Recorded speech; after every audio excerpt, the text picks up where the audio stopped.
10. Mada je bila sredina decembra, vrijeme još nije smetalo mladim gospođicama da manje više redovno izlaze u šetnju. Ema je sutradan htjela da obiđe jednu siromašnu porodicu s bolesnicama koja je stanovala malo dalje od Hajberija.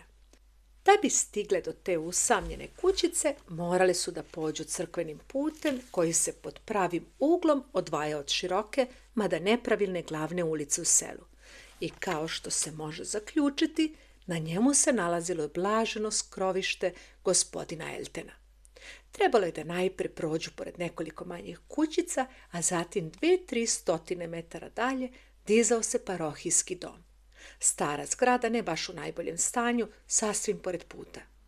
Nije imala naročito zgodan položaj, ali je sadašnji vlasnik vrlo lepo uredio. I dve prijateljice nisu mogle da prođu pored njega, a da ne uspore korak i osmotre je. Ema primeti. Evo je, jednoga dana ovamo ćete doći vi i vaša sveska sa zagonetkama. Harijeta reče, kako je slatka kuća, kako je lijepa, eno žutih zavesa kojima se gospođica nešto toliko divi. Sad ne šetam često na ovu stranu, reče Ema kad su produžile dalje, ali tad ću imati razloga pa ću malo pomalo sasvim upoznati sve živice, kapije, bare i panjeve, međaše u ovom delu Hajberija. Harijeta izjavi kako nikad u životu nije išla u parohijski dom, toliko je bila radoznala da ga vidi, da je Ema u toj njenoj želji, sudeći po spoljnim znacima i verovatnosti, mogla jedino da vidi dokaz ljubavi, kao i onom mišljenju gospodina Eltena o njenoj dosetljivosti. Voljela bih kad bismo u tome uspele, reče ona, ali ne mogu da smislim nijedan dovoljno jak razlog zbog koga bismo ušli unutra, niti da se raspitam kod njegove domaćice o nekoj služavci, niti je moj otac šta poručio. Razmišljala je, ali nije bila u stanju da se bilo čega seti. Posle obostranog ćutanja, koje je trajalo nekoliko trenutaka, Harijeta ovako otpoče. Čudim se, gospođice Woodhouse, kako to da se vi, ovako divni, niste već udali ili verili? Ema se nasmija i odgovori. Harijeta, to što sam divna nije dovoljno da bih se rešila da se udam. Moraju drugi da budu divni, bar jedna osoba. I ne samo da za sad ne mislim na brak, već uopšte ne nameravam da se udajem. Vi tako kažete, ali ne mogu da verujem. Pa trebalo bi da sretnem nekog ko bi bio daleko iznad svih koje sam do sad srela, pa da dođem u to iskušenje. Gospodin Elten, znate, pribravši se, ne dolazi u obzir. Ja i ne želim da nekog takvog sretnem. Više bih voljela da ne dođem u iskušenje. Zaista ne mogu da očekujem neku promjenu nabolju u svom životu. Ako se udam, sigurno ću se pokajati. Bože blagi, tako je čudno čuti da žena ovako govori. Pa kod mene ne postoji nijedan od onih razloga zbog kojih se žene udaju. Kad bih se zaljubila, to bi naravno bila druga stvar. Ali ja nikad nisam bila zaljubljena. Nije to za mene, niti sam ja za to stvorena. I mislim da se nikada neću zaljubiti. A bez ljubavi izvesno bih bila luda da ostavim svoj dosadašnji život. Nije mi potrebno bogatstvo, nije mi potrebno da ispunim nečim svoje vreme, nije mi potreban ugled. Verujem da je malo koja udata žena i upola toliko gospodarica u kući svoga muža, koliko sam ja u Hartfieldu. Nikad ne mogu očekivati da uživam toliku ljubav i ugled, da u očima nekog čoveka budem uvek na prvom mestu i uvek u pravu, kao što sam u očevim. Ali onda ćete na kraju ostati usedelica, kao gospođica Bates. Pa to je, Harijeta, najstrašnija slika koju ste mi mogli prikazati. Kad bih verovala da ću ikad postati kao gospođica Bates, tako budalasta, tako zadovoljna, tako nasmijana, tako dosadna, tako neotmena i prosta, i da ću tako pričati sve o svakom iz moje okoline, sutra bih se udala. Ali ubeđena sam da takve sličnosti među nama nikad neće biti, sem u tome što ću ja biti neudata. Ali ipak ćete biti stara devojka, a to je strašno.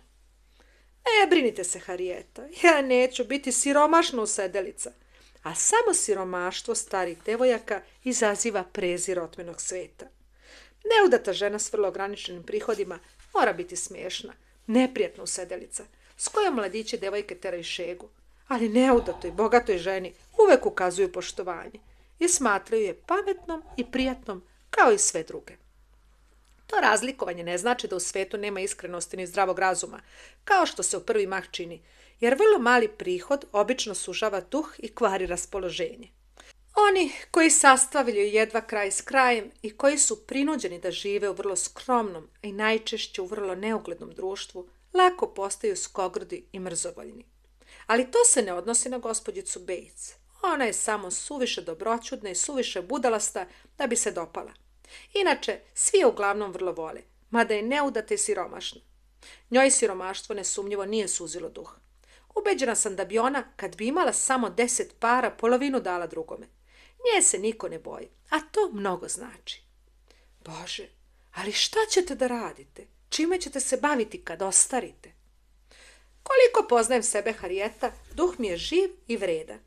Kadar da se na više različitih načina zabavi i ne vidim zašto bih bila besposlenija u 40. i 50. nego u 21. godini. Ono čime žena obično zanima oči, ruke i duh, bit će mi pristupačno tada kao i sada, ali s neznatnom razlikom. Ako budem manje crtala, više ću čitati. Ako prestanem da sviram, počet ću da vezem.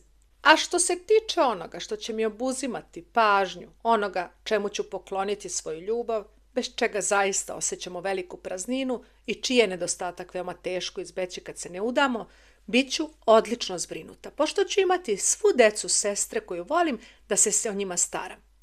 Biće ih verovatno toliko da će mi zadovoljiti sva osjećanja koja se u starosti javljaju. Uvek ću imati nečem da se nadam i nečeg da se plašim. Mada moja ljubav ne može biti ravna roditeljskoj. Ona više odgovara onome kako ja zamišljam ugodan život nego da je vatrenija i slepa. Imaću svoje sestriće i sestričkinje. Često ću imati u gostima jednu sestričinu. Poznajete li sestričnu gospođice Bates? To jest, znam da ste je morali vidjeti 100 puta, ali da li ste se upoznali s njom? Da, kad god dođe u Highbury uvek moramo da se upoznamo. Uzgred budi rečeno, to je skoro dovoljno da čovjek ne poželi da ima sestričinu. Ne daj Bože da upola toliko gnjavim ljude pričajući o svima najtlijevima zajedno koliko ona o Jane Fairfax. Smučilo mi se i samo ime Jane Fairfax. Svako njeno pismo čita se po 40 puta. Njeni pozdravi svima prijateljima kruže unaokolo, a ako samo pošalje svoje tetki kroj neke bluze ili splete par podvezica svoje babi, ceo mjesec dana slušamo samo to. Gospođici Fairfax želim svako dobro, ali mi je strašno dosadila. Kada su se približile kućici prema koje su išle, prekinule su sve te beznačajne razgovore. Ema je bila vrlo milosrdna. Siromasi u nevolji sigurno su mogli očekivati pomoć koju je činila svojom pažnjom i dobrotom, kao i novcem.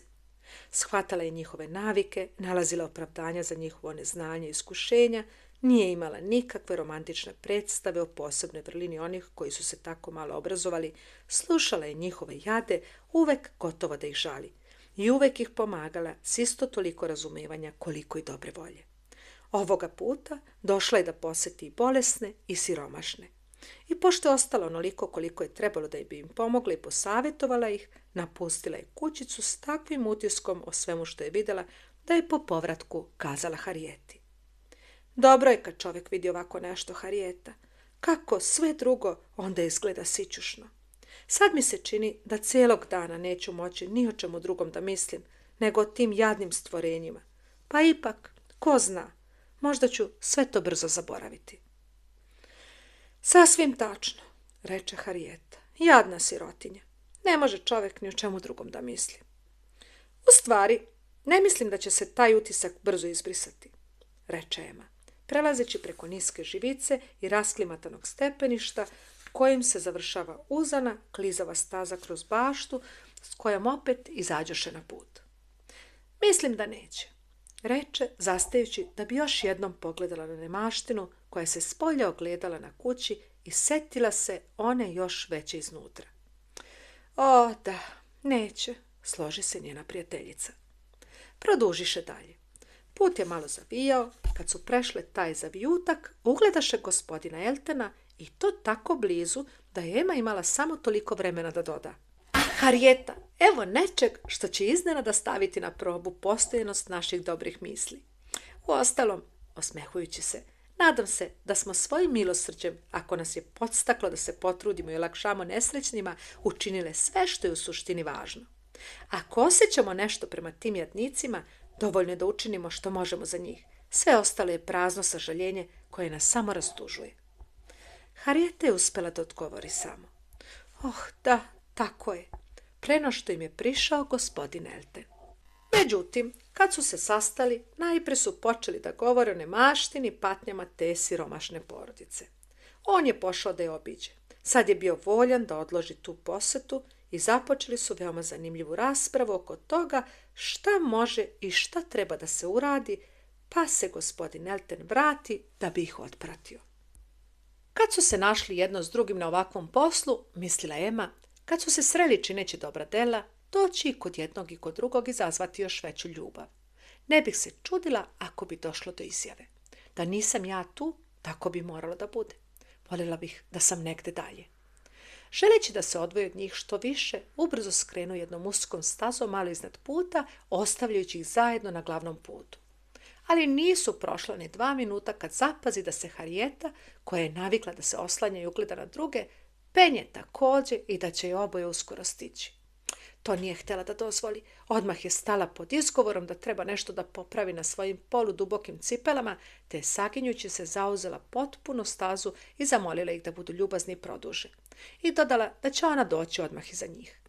Oni učiniše ono što im je rečeno i kad je mislila da je prošlo dovoljno vremena da bi zavezala cipelu, pružila joj se mogućnost da još okleva, pošto je sustigla jedna devojčica iz one kućice koju su s krčagom poslali da donese čorbu iz Hartfielda.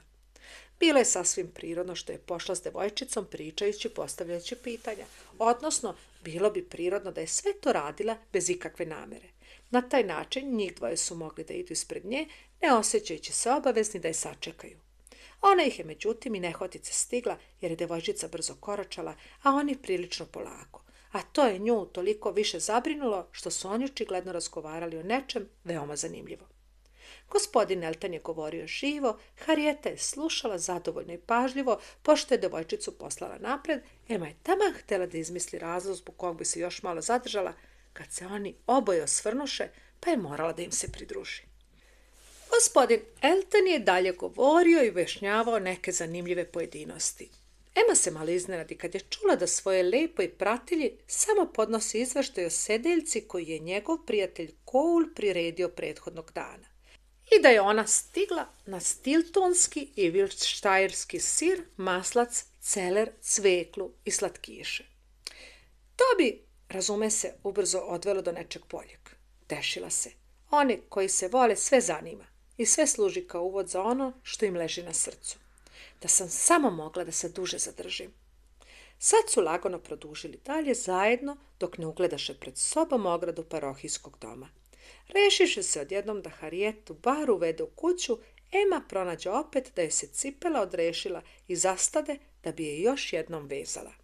Tada otkida uzicu i pošto je neprimetno baci u jarak, bila je vrlo primorana da ih umoli da stanu i izjavi im kako nije u stanju da bilo što učini da nekako ode do kuće.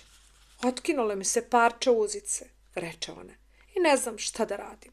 Ja sam vam oboma zaista vrlo dosadna, ali se nadam da neću uvek biti ovako rđavo opremljena. Gospodine Eltone, moram vas zamoliti da svratim do vaše kuće i zatražim od vaše domaćice parče, pantljike, kanapa ili ma bilo čega čime bih vezala cipelu. Gospodin Elton je zablistao od zadovoljstva kad mu je to predložila. Nije mogao biti predusjetljiviji i pažljiviji i dok ih je uvodio u kuću i trudio se da im sve pokaže u najlepše svetlosti. Soba u koju su ušli bila je ona u kojoj se on najviše bavio i gledala je na ulicu. Iza nje se nalazila još jedna, odvojena samo vratima koja su bila otvorena. I Emma s domaćicom pređe tamo da bi prihvatila njenu vrlo ljubaznu pomoć. Vrata je morala da ostavi odškrinuta kao što ih je našla, ali je pretpostavljala da će ih gospodin Elton zatvoriti. On ih, međutim, nije zatvorio. Ostala su odškrinuta, ali nadala se da će razgovarajući neprestano s domaćicom omogućiti njemu u susednoj sobi da kaže ono što želi. 10 minuta čula je samo sebe. Nije se moglo više odlagati. Morala je da završi i da se pojavi. Dvoje zaljubljenih stajali su kraj prozora. Njihov izgled dao joj nade i za časak Ema se osjeti ponosnom što je sve uspešno smislila. Ali nije bilo ničega. Nije se izjasnio. Ponašao se ne može biti ljubaznije i prijatnije. Ispričao je Harijeti kako ih je video kad su prošle i kako je namjerno pošao za njima. Čula je i druge sitne ljubaznosti, nagoveštaje, ali ništa ozbiljnije. Oprezan, vrlo oprezan, mislila je Ema. Ide napred stopu po stopu i neće da se odvaži ni na šta dok nije siguran u uspeh. Pa ipak, mada svojom veštinom i dosjetljivošću nije postigla sve, morala je da bude zadovoljna sobom što je taj slučaj oboma pružio radost i što će ih sigurno približiti velikom događaju.